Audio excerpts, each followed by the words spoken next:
ഈശോ മിശിഹായ്ക്ക് സ്തുതിയായിരിക്കട്ടെ. പരിശുദ്ധ കന്യകമറിയത്തോടൊപ്പം 365 ദിവസം നമുക്ക് ഒരുമിച്ച് യാത്ര ചെയ്യാം. ഫെബ്രുവരി 20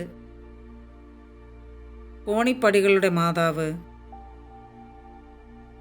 നൂറ്റാണ്ടുകളുടെ മുൻപ് സാന്താ മരിയ പ്രിസ്ക എന്ന പുരാതന ദേവാലയത്തിൻ്റെ കല്ലറയ്ക്കടുത്ത് ചില വേട്ടക്കാർ ഒരു മാൻ മുട്ടുകുത്തി നിൽക്കുന്നത് കണ്ടു.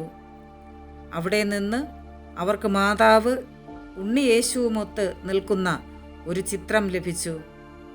AD 325 ഭൂകമ്പത്തിൽ തകർന്ന ഈ ദേവാലയം പിന്നീട് മലയിടുക്കിൽ കോണിപ്പടി പോലുള്ള പാറകളുള്ള ഒരു പ്രദേശത്തേക്ക് മാറ്റി പണി കഴിപ്പിച്ചു.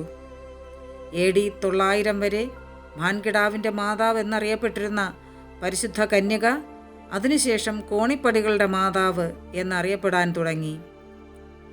മസാഫ്രയിലെ ഇപ്പോഴുള്ള പള്ളി 1737 ആരാധനയ്ക്കായി തുറന്നു കൊടുത്തത്.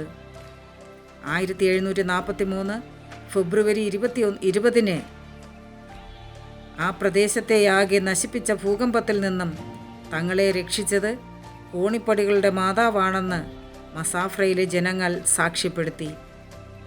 1776 മാർപ്പാപ്പ കോണിപ്പടികളുടെ മാതാവിനെ മസാഫ്രയുടെ മധ്യസ്ഥയായി പ്രഖ്യാപിച്ചു. എല്ലാ വർഷവും ഫെബ്രുവരിയിൽ 20 മെയ് മാസത്തിലെ ആദ്യ ഞായറാഴ്ചയിലുമാണ് തിരുനാൾ ആചരിക്കുന്നത്. മാതാവേ, ഞങ്ങളുടെ എല്ലാ ഭവനങ്ങളെയും അതിൽ വസിക്കുന്നവരെയും ഞങ്ങൾ അമ്മയുടെ മുൻപിൽ സമർപ്പിച്ചു പ്രാർത്ഥിക്കുന്നു.